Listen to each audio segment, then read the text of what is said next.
Hi, welcome to Budget MTG Decks. All magic fun, all cards under $1. I'm David. I'm Stefan. And today we're going to look at all the blue cards in Shadows over Innistrad. We just looked at the white cards and now we're going to look at the blue cards. And we're going to evaluate them for limited, so draft or sealed. Yeah, so sealed would be your Shadows over Innistrad pre-release event. We're going to evaluate them in a very simple way. We're going to use a 3-tier system. Tier 1 is, oh my god, I drew this card, this is so amazing, I'm definitely going to find a way to play this color because a tier 1 card makes me want to play that color. Tier 2 is, okay, I'm already in this color, and if I have this tier 2 card, then it's an auto include. I'm definitely putting it in the deck. And tier 3 is, if I'm already in these colors, I've already built most of my deck, and now I'm missing some cards for my mana curve, I'm missing some 2-drops, missing some 4-drops, then you can look at the tier 3 cards to fill out your curve. Well, and we also, of course, have cards that we just say, just put those aside and don't even look at those. Let's start by looking at all the common cards in blue. Our first card is Nagging Thoughts for 1 and a blue. So for 2 mana, we get a sorcery. And this sorcery states that we get to look at the top 2 cards of our library, put one of them into our hand and the other one into our graveyard. So that means we get a little bit of card selection. That's okay. On top of that, it also has Madness. Now, what is Madness? Madness is when you discard this card, you can pay its Madness cost. And if you do, then you still get the effect of the card, even though you discarded the card. So in this case, he's got Madness, also 1 and a blue, so also for 2 mana. And which basically means that either for his regular cost or for his Madness cost, you're going to be able to play this card. I'm not too excited about it, but it does give you a little card selection at the beginning of the game when maybe you don't want to be playing any creatures because you don't have any good 2-drops, for example. In that case, Nagging Thoughts is okay because it makes you look for your big bombs in that case. So I'd say tier 3. Yeah, I mean, also late game, it gives you 2 cards which you can select, so it searches for something late game. Yeah, and the Madness cost isn't more expensive or even cheaper than this normal cost, so it's, if you are going to discard a card, you can just use this exactly cost. Then, yeah, what's the next card? So, the next card is Jace Unravel. It's 1 and a blue, it's an instant. Target creature gets -4, -0 until end of turn, and you investigate. So, it gives something -4, -0, and you get a clue. Yeah, you're being sarcastic right now. I don't really like this one. No, nobody should like this card. It replaces itself, but what are you really replacing? Just giving something -4, -0 is not going to kill anything. Yeah, sure, in a combat situation, it could be beneficial, but you already need to have something that could kill that creature. It's just too many ifs, ands, or buts. So we're going to say put that card aside and save your card slot for something more effective. Yeah. Then we have Vessel of Paramecia. For 2 mana, it's an enchantment, and then we can sacrifice this enchantment by playing an additional blue, paying an additional blue, and then target player puts the top 3 cards of his or her library into her graveyard, and then draw a card. Okay, so basically what you're doing is, in essence, you are paying 3 mana to draw a card, so to replace itself, and maybe, hopefully, you can try and use this for your Delirium. Yeah, but you know what? That's a card slot and only 3 cards, and I don't think it's going to do enough to warrant its inclusion. What do you think? No, I mean 3 cards, 3 mana draw cards. Not really a fan of anything because it doesn't do much. No, it's not going to change anything. Milling yourself or even your opponent, if you want to try and mill, that's not going to do anything either. I think it's a bit much to try and get that Delirium to go off. Yeah. What's the next card? Furtive Homunculus. It's 1 and a blue. It's a Homunculus. It's a 2/1 with Skulk. Skulk is that it can be blocked with creature with power greater than this creature. So it can be blocked by a 1x and a 2x, but not with power 3 or more. Yeah, exactly. So it's kind of, if your opponent only has huge creatures, then it's essentially unblockable. But if it has a 1/1, then they're just going to throw that 1/1 in front of it, and then you're sad because your Homunculus just died a very pathetic death. I mean, I would play it if I need a creature on the 2 slot, so a tier 3. Yeah. But if you're playing it as an unblockable creature, that means your opponent have bigger things, so you're losing the race anyways. That's true, that's true. So in essence, it's a filler card, because you can still chump block with it and trade with the bear, but I'm not happy seeing this. No. Then we have Ghostly Wings for 1 and a blue. So for 2 mana, we get an aura that gives our creature, gives the creature +1/+1 and flying. Okay, it gives evasion. You may think, okay, the +1/+1, that's okay. We can also discard a card and then return enchanted creature back to its owner's hand. So we could put this on a really big fatty that we have to protect it, but then again, we do have to recast it again. I'm not a big fan of this. Why? Because they're still going to 2-for-1 you by you having to also discard a card to return that thing. Then your enchantment's also gone. You're losing cards, and they're just using, for example, one removal spell to have all those shenanigans happening to you. In the meantime, of course, it does give evasion, but I think why don't you just put in a creature with evasion in that slot anyway? Because if you don't have board presence, then this card also doesn't do anything. So I'd say put it aside. Put it aside. So the next one, Just the Wind. It's a 1 and a blue instant. Return target creature back to its owner hand, and it has a madness cost for 1 blue. So it gets cheaper with madness. It does get cheaper with madness, but the problem is that it's a removal spell that doesn't really remove the creature because they can just replay it the next turn. That's true. So if you need something to get the tempo a bit back, you can use it. So tier 3. Yeah, you can, but remember, you're out this card, and they're technically not out that card that you bounce back to their hand. That's true. So it's a desperate move by a desperate individual, which could pan out. Absolutely. I mean, I've seen bounce cards work very well during the game, but you really need to make sure that you know that that's how you're playing the game, and that you're okay with that, that you're losing that card advantage at that point in time. So tier 3. Then we go to Seagraph Scab for 2 mana. We get a 1/3 with no abilities, just a big story. This zombie creature is a 1/3 for 2, which means it's going to be blocking bears, it's going to be blocking those skulking creatures, killing those off. I'm actually pretty happy to put this in as a filler card, much more than the 2/1 skulker we saw before. Even though it doesn't have any really special abilities, it's going to be blocking for days as a 3-butted creature. I'd say tier 3. Yeah, tier 3. So next one, Press for Answers. 1 and a blue sorcery. Tap target creature, it doesn't untap next turn, and you can investigate. So, I mean, it's not that great.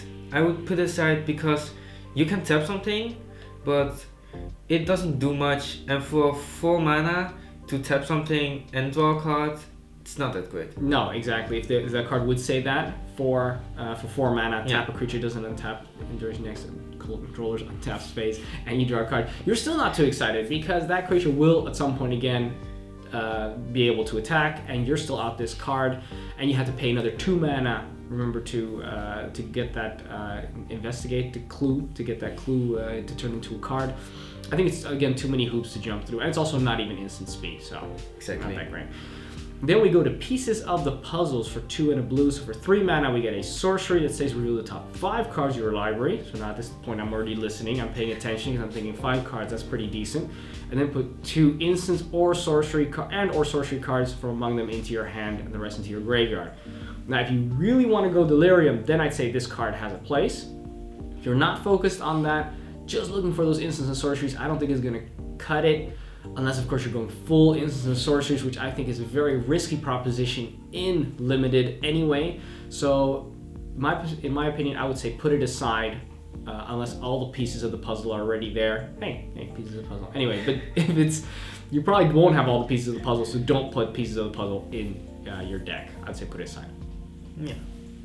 So the next one, Deny Existence. 2 and a blue. Instant, counter target creature spell. If the spell is countered this way, exile it instead of putting it to the graveyard. So it counters creatures and it exiles it, but it's really narrow and it's still 3 mana. I mean, keeping open 3 mana the whole time, put it aside. Yeah, I don't like counterspells that much in limited format because you do need to keep it open all the time. You have to hopefully have your mana open while your opponent's playing their big bomb, and if you don't, then it's just sitting in your hand and you didn't use that mana during your turn. I don't like it that much, especially because it's also, it only counters your target creature and you can't even use it to protect against removal spells of your opponent.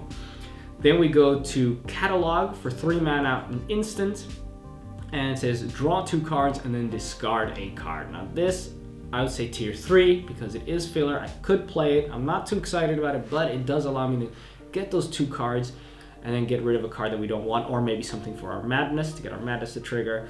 So it has its place, but yeah, it doesn't push me into blue even remotely. No, it's more of a filler. You might want to play it, but it's not that great. No. So the next one, Stitch Mangler. 2 and a blue creature, a zombie horror at 2/3, and if it enters the battlefield, you can tap a creature and doesn't untap the next untap step, but it also comes in the battlefield tapped. Yeah, itself. Yeah. So, I mean, it's a 2/3 for 3 which taps something. Mm-hmm. It's not that great, but it's not that good either. So tier 3. It's not that great. It's not that good. I think you It's not summed that you bad. Wow. summed that up pretty well. I think it's not great. It's not good, which basically means it's, I think, pretty bad. But just for the body and the fact that it does that one effect warrants the possibility of it to be included. I would say tier 3. Yeah, tier 3. Okay filler, but yeah, it's just not gonna do as much. Also because it just comes in tapped itself, huh? Mm-hmm. Then we go to Niblis of Dusk. For 3 mana, we get a 2/1 flyer with Prowess. Now we've seen, of course, Prowess do a lot of work in the past. Yeah. The fact that this guy has flying is not to be underestimated. I think having 2 power in the air for 3 mana, I'm usually a fan of that. Unfortunately, it does have 1 toughness, which means it's going to die to spirit tokens all the time. The Prowess does give you a little bit of that advantage that you can bluff your opponents into thinking that you're going to turn it into a 3/2 at instant speed. It's okay filler, but also not too exciting. I would say tier 3. Yeah, tier 3. So, next one, Silent Observer.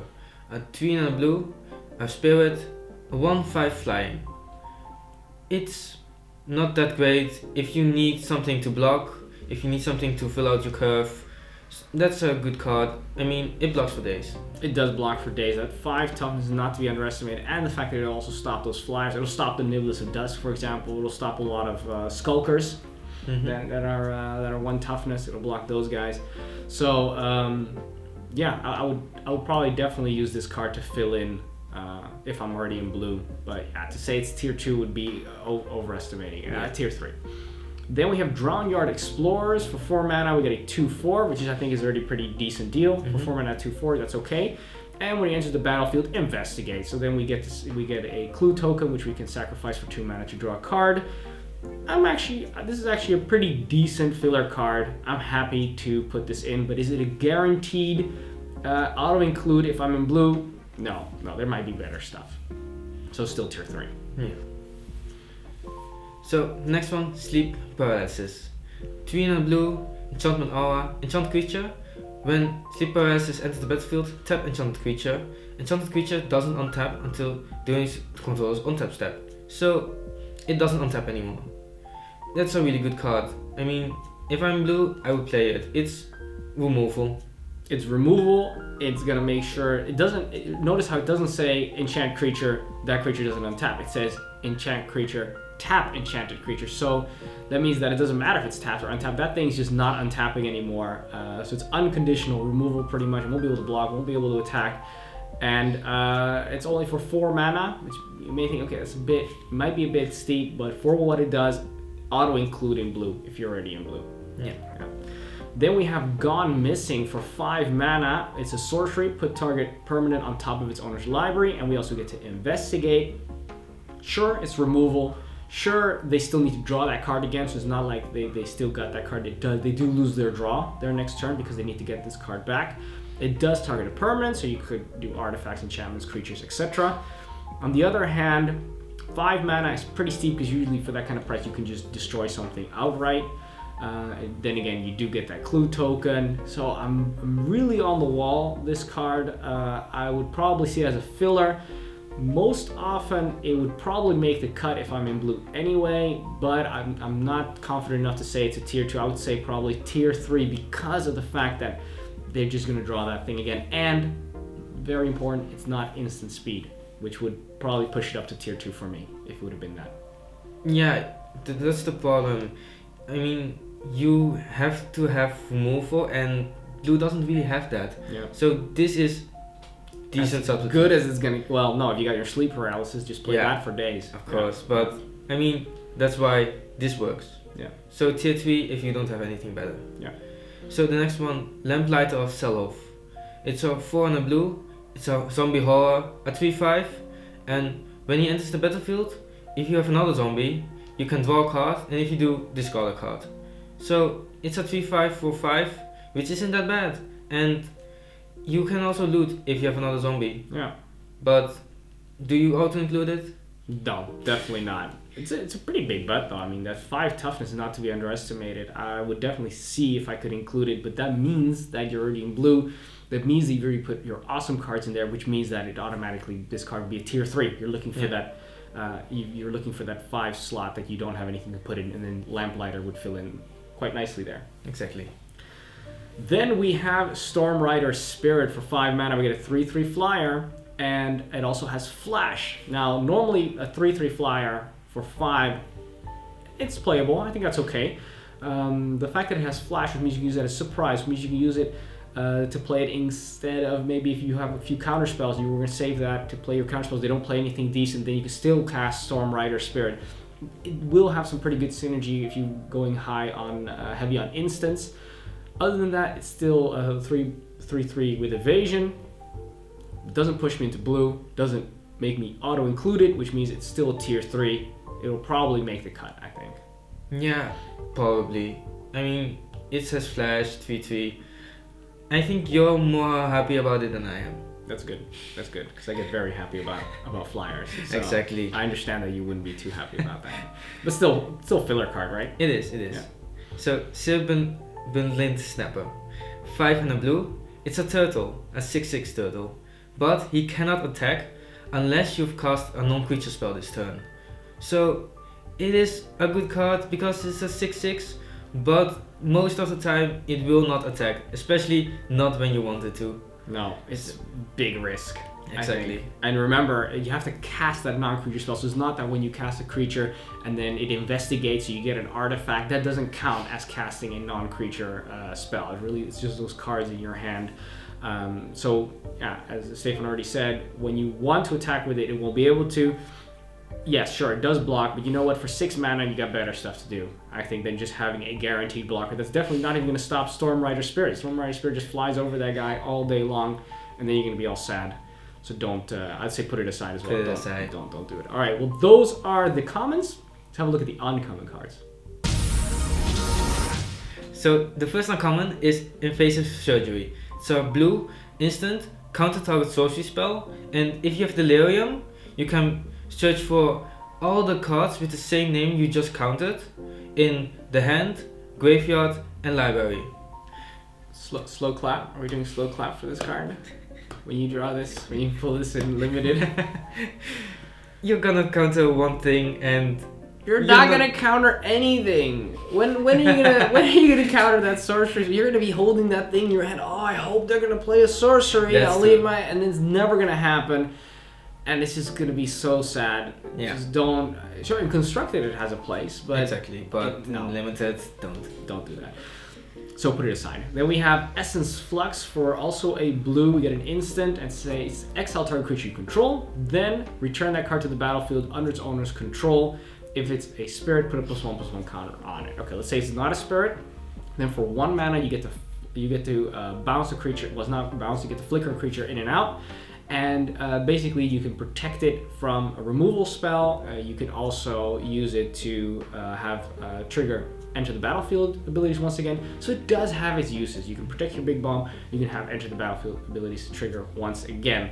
And for blocking, good point. We can block with our creature, then we can bounce our creature, which means the combat damage isn't dealt, but your attacking creature of your opponent is still blocked nonetheless. So it actually has quite a few uses. I would say it's a decent filler card, tier 3.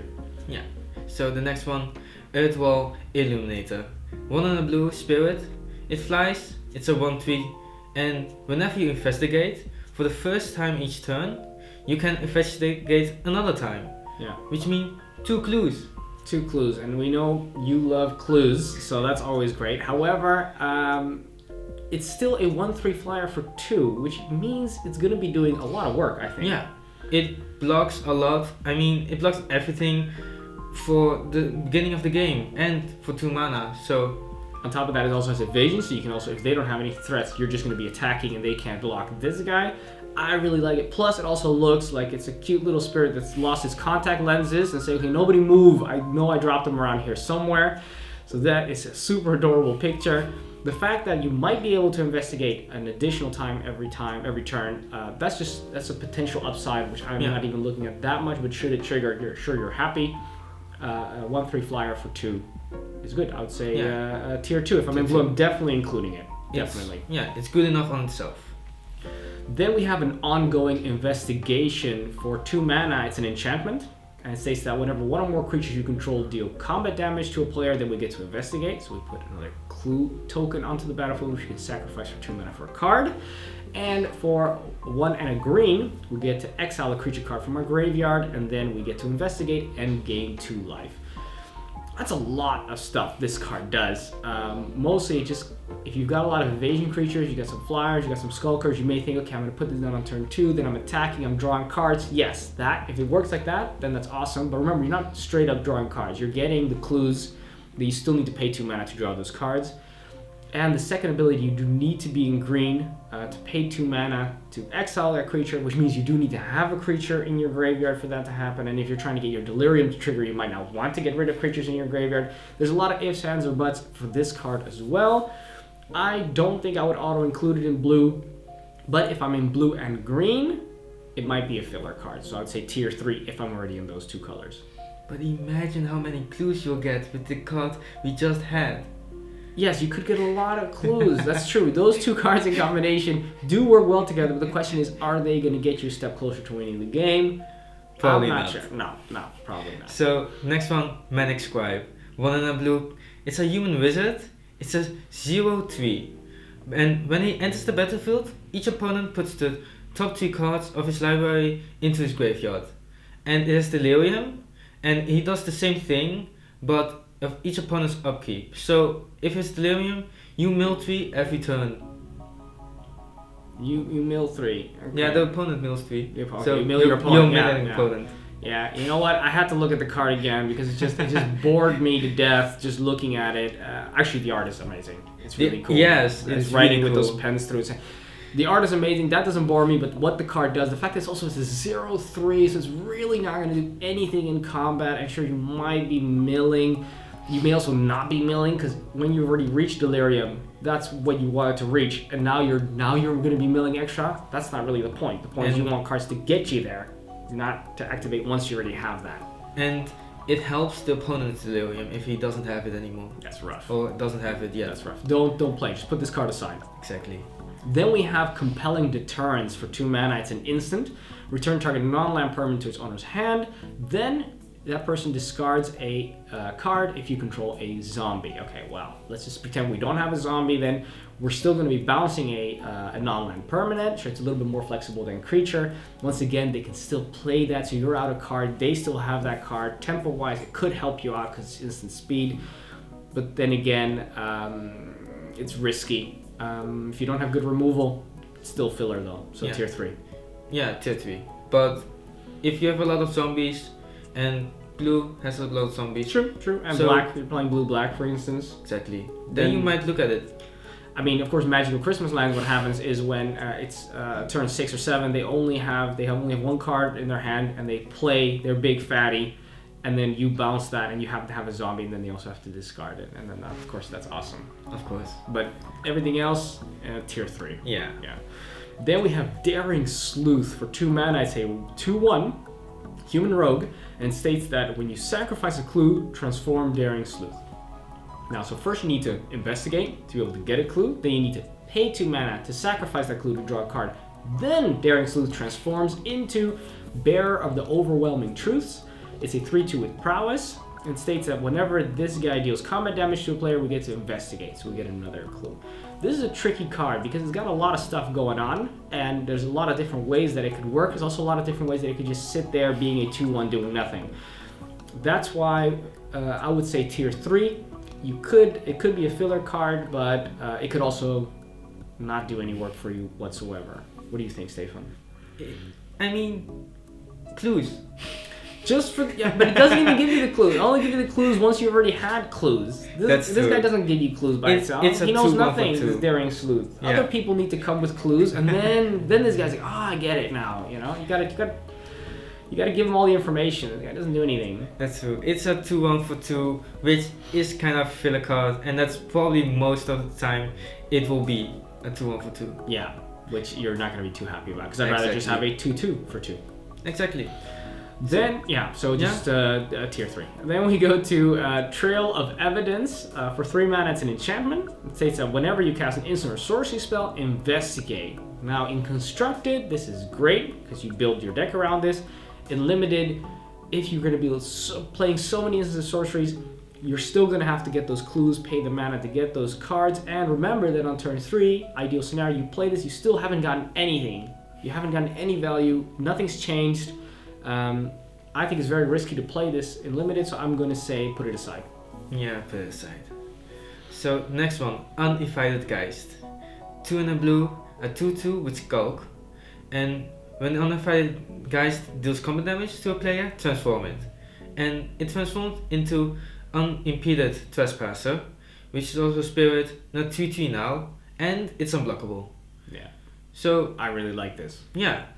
I mean, it has to be blocked with 1 or 2 power, which most of the times it will trade with. Yeah.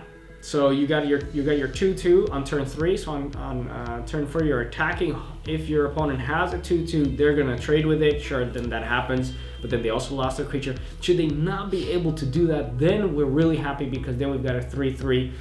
Which can't be blocked, and that is going to be the clock. This is going to be the card that's going to kill your opponents. A 3-3 unblockable, not to be underestimated. I really like it. If I'm in blue, then I'm definitely including it. Exactly. So tier 2. Then we move on to Reckless Scholar. For 3 mana, we get a 2-1 human wizard, and we can tap this guy to draw a card and discard a card. So every turn we can loot. This is actually really strong. You may think, wait a second, it's got 1 toughness, I'm paying 3 mana for this guy. Why? Why is that so great? It's actually really great because in Limited, you don't have tons of bombs, you don't have all the best cards. Some of your cards are going to be tier 3, because they're going to be filler cards. And Reckless Scholar allows you to filter through those every turn to be able to get to those really, really powerful, really, really good tier 2 and tier 1 cards. So in that case, this card is also tier 2. Exactly. And with this set, it does an extra thing more, because it enables your madness, and you go do stuff in your graveyard to have delirium. Oh my god, I didn't even think about that. That is so amazing. Still doesn't change the score though. Auto include in blue. Exactly. Play it if you're in blue. So the next one, Fleeting Memories. 2 and a blue, enchantment. When Fleeting Memories enters the battlefield, investigate. And when you sacrifice a clue, target player puts the top 3 cards of his or her library into his graveyard. So it's not that great. It's an enchantment, you get a clue out of it, but the rest, it doesn't do much. Well, what is it really doing for you? You're thinking, oh, maybe I'm gonna be doing my delirium with this, but there's better ways to do that. Exactly. And it's just, you're gonna be sad because you're gonna be losing board presence. People are gonna be casting 2/2s or 2/1 skulkers with special abilities, and you've got this. That's not going to win you the game. So let's put it aside. Let's put it aside, yeah. Then we have Broken Concentration for 3 mana, which 2 has to be blue. We get an instant that allows us to counter target spell. Okay, we've seen this before, 3 mana counter spells. Mm-hmm. And it's also got a madness for 4. So should we have to discard, should we choose to discard, and we can, then we can do the same effect for 4, which is very expensive. So I'm not too excited about that. I'm not too excited about counter spells anyway in Limited, because we've already discussed this, you do need to keep your mana open at the right time, at the right place. However, this one does counter any spell, which does give you a little bit of flexibility. So in that case, it still has a place in blue as a filler card, so tier 3. Yeah. So the next one, Stitchwing Scab. It's a 3 and a blue, a 3/1 flying. It's a zombie horror, but if it's in a graveyard, for 1 and a blue and 2 cards, you have to discard them. You can return it to the battlefield tapped. So it's not that good. I mean, it's a 3/1 flyer. It dies to all the spirits, so I wouldn't want to play it. It comes back, but it costs you 2 cards. Yeah, and it even comes back to the battlefield tapped as well. That's true. So let's put it aside.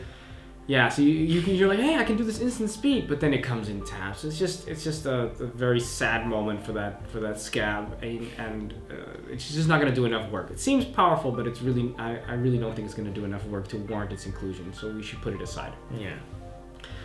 Then we have Aberrant Researcher. For 4 mana, we get a 3/2 with flying. Now this is a little bit better because that toughness is a little bit higher, which means it won't be dying to those 1/1 flyers. That's going to be huge. That's a big difference, that it doesn't die to anything, pretty much. At the beginning of your upkeep, put the top card of your library into your graveyard, so it mills you every single turn, which is not bad. That could be actually very beneficial. And if it's an instant or sorcery spell, transform this guy. Now this guy is going to transform into its perfect form. It's going to go from a human insect into an insect horror, and it's going to become a 5/4 with flying. Now that is a force to be reckoned with in the air. The funny thing about this, well, not funny, the great thing about this card is that even if it won't transform, so even if you don't have a crazy amount of instant sorceries, and it still stays a 3/2 flyer for 4, then I'm still happy with that because it's also milling you a card every single turn. Exactly.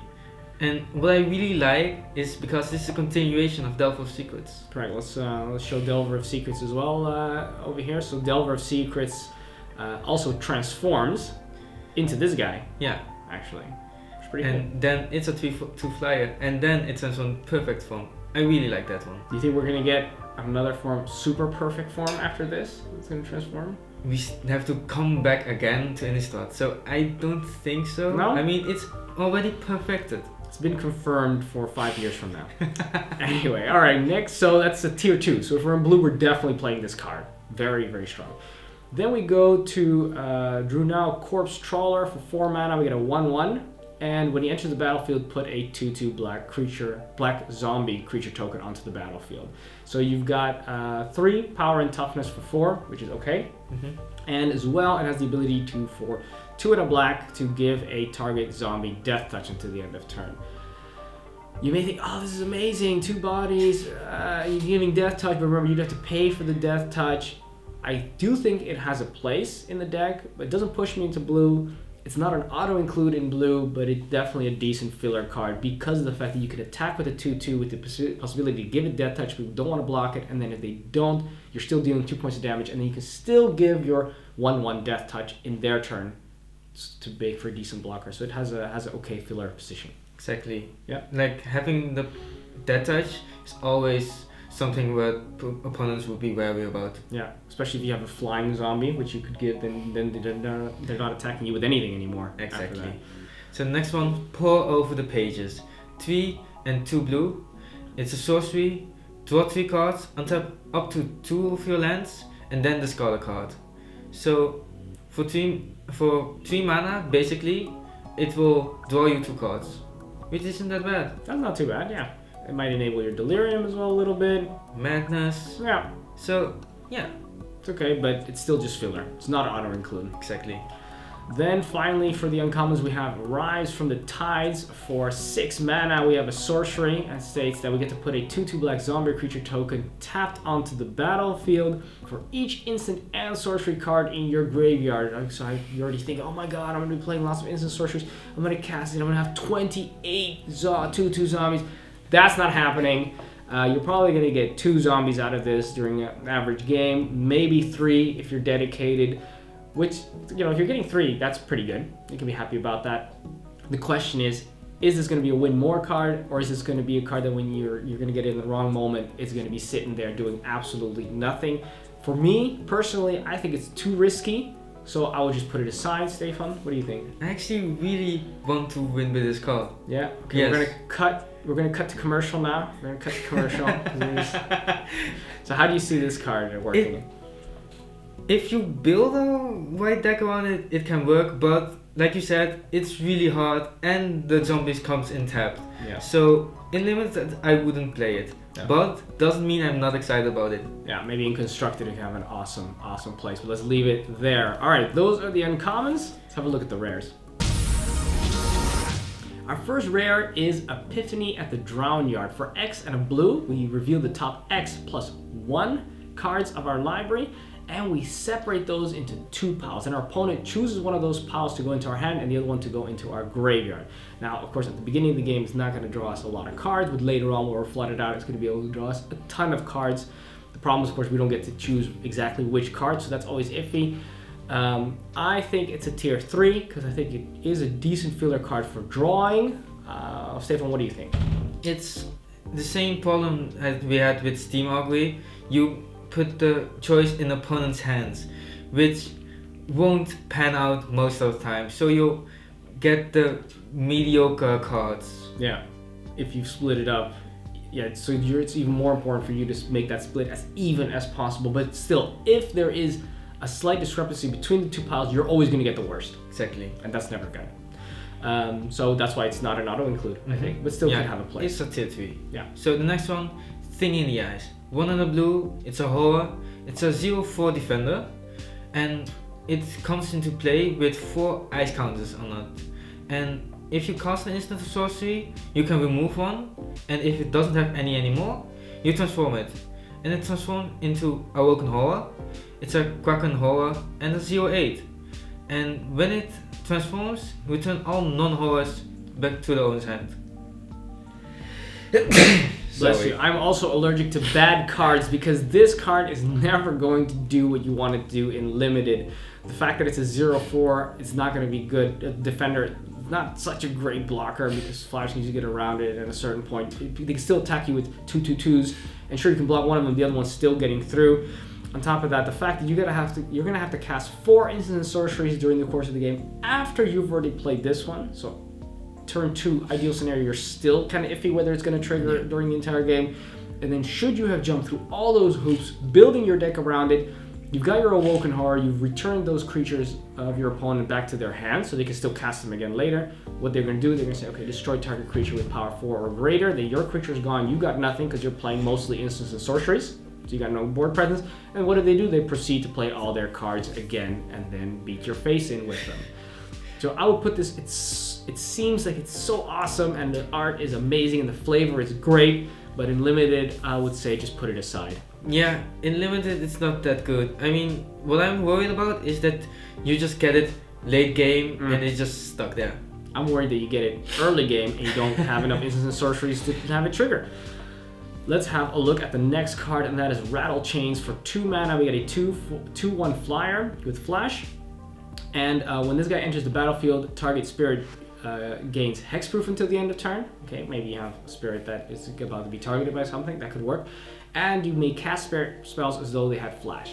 Okay, let's say you're not playing Spirit Tribal, which you could if you're playing white-blue. But let's say even if you're not, a 2/1 flyer with flash for 2 mana is actually really strong, and I think if I'm in blue, I'm definitely gonna find a way to fit this card in there. So I would say it's tier 2 card. Yeah, I mean it's everything you want: flying, flash, cheap. So next one, Forgotten Creation. 3 and a blue, zombie horror, a 3/3, with skulk. And at the beginning of your upkeep, you may discard all the cards in your hand, and you draw that many cards. It's a May thing. So if you want, you can draw a new hand every single turn. That's amazing. Exactly. If I had it, I would actually look at the rest of my blue because I really want to play it. So I would say tier 1. Yeah, the body is already fine. The fact that it can't be blocked with anything power 4 or greater, but mostly just the fact that you can grab a whole new hand every single turn if you don't like what you got. And we already established that in limited, you're gonna have a lot of tier 3 cards in your deck. You have to, because you gotta fill it out. And this tier 1 card is gonna allow you to get to the other tier 1 and tier 2 cards. Exactly. Definitely gonna play. Oh, amazing. Forgotten Creation, great. Then we have Engulf the Shore for 4 mana. It's an instant. Return to their owner's hands all creatures with toughness less than or equal to the number of islands you control. So when you cast this, you might have, let's say, 3 islands, for example. You're playing 2 colors, most likely. And so this includes your own creatures, which is kind of nasty. But the fact is that it's instant speed. So this is definitely a card that I would include if I'm in blue, because it's going to be a semi-reliable board white, which there's not a lot of. Exactly. Plus the art is also amazing. Look at that tentacled monstrosity making its way. Engulfing the shore. Awesome, yeah, very cool. So next one, Welcome to the Fold. 2 and 2 blue, sorcery. So for 4 mana you can get control of target creature if it's toughness 2 or less. And it has madness cost, which is a X and 2 blue. Then you can take control of a creature with toughness X or less. Yeah, that's a lot of hoops to have to jump through to be able to, because you got to make sure your madness triggers, you got to discard a card, then you got to have enough mana to pay 2 mana plus X, and X has to be the toughness of that creature. Then you've got it. Then you've got something. So so you can get for 6 mana and jumping through the madness hoops, then you can get a 4 toughness creature. So let's say worst case scenario, you got a 2/4. I mean, that's a lot of hoops to jump through to take that creature. I think. Yeah, exactly.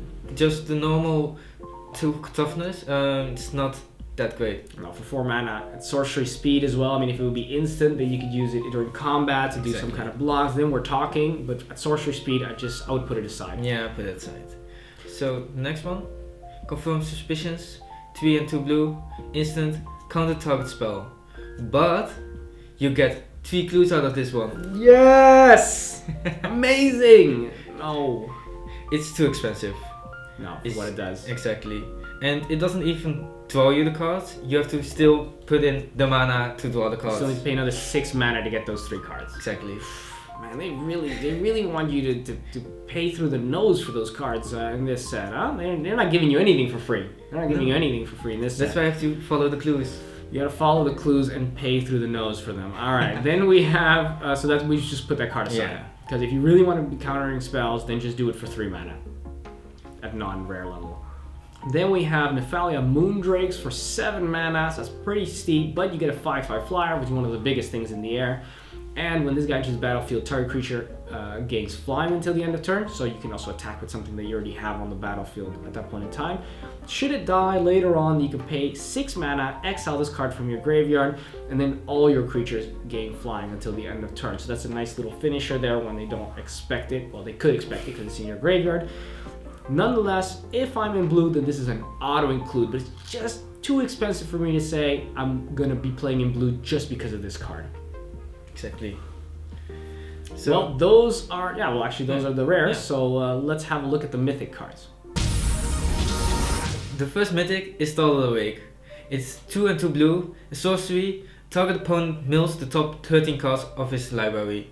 So you're milling like half of your opponent's library, and after you've done this, for 5 mana, 3 and 2 blue, you can transform it and put on battlefield. And it transforms into a persistent nightmare. It's a 1/1 with Skulk, and when it does combat damage, you can put it back into your hand, which means you can do it again. Oof, that's gonna be awesome, because when it goes back into your hand, it's not persistent nightmare anymore, then it's Startled Awake once again. And then you can pay 4 mana to do it. And what's also really cool about this is that should you transform it and then it becomes persistent nightmare and it should die, then it dies again as Startled Awake. It's in your graveyard, which means once again you can pay 5 and put it back. So in essence, you have a blocker for 5 mana every single turn. Exactly. And you can just win the game with this, which means when it discarded, when it doesn't actually do anything, it just comes back and it will win you a game at one point. Yeah. So for this I would actually try to play blue. So tier 1. Absolutely. Very cool card. And the art is also amazing. Also the number 13, of course, is not, this set is all about superstition, scary stuff, and 13 is very nice that they put that in there. Then we go to the next mythic, and that is Jace Unraveler of Secrets. For 5 mana, it's a 5 loyalty planeswalker. Its +1 ability is scry 1, then draw a card. So already, right off the bat, it can be 6 loyalty.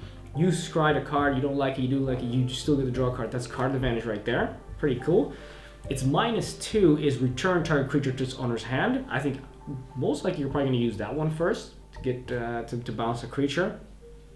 And its -8 is you get an emblem with whenever an opponent casts his or her first spell this turn, counter that spell. Okay, that is just sick. But then again, ultimates are supposed to win you the game, and this one would definitely win you the game. Exactly. I really am enjoying this. What do you think? What do you think about Jace? I think it's a tier 1. Yeah? Yeah, I really just want to ultimate him. Yeah, I'm happy just drawing cards every turn, scrying and drawing cards. Actually, I think I'll be very happy with just that. It's definitely tier 1. If I pull Jace, then I'm definitely playing it. Also, because it's a Jace, the question is where would it lie in the whole gamma of different Jaces throughout history? I'm not quite sure. All I know is if I'm pulling it in a limited environment, I'm definitely playing it. So that's tier 1. So the last one, Joel's masterpiece. It's a 3 and 2 blue.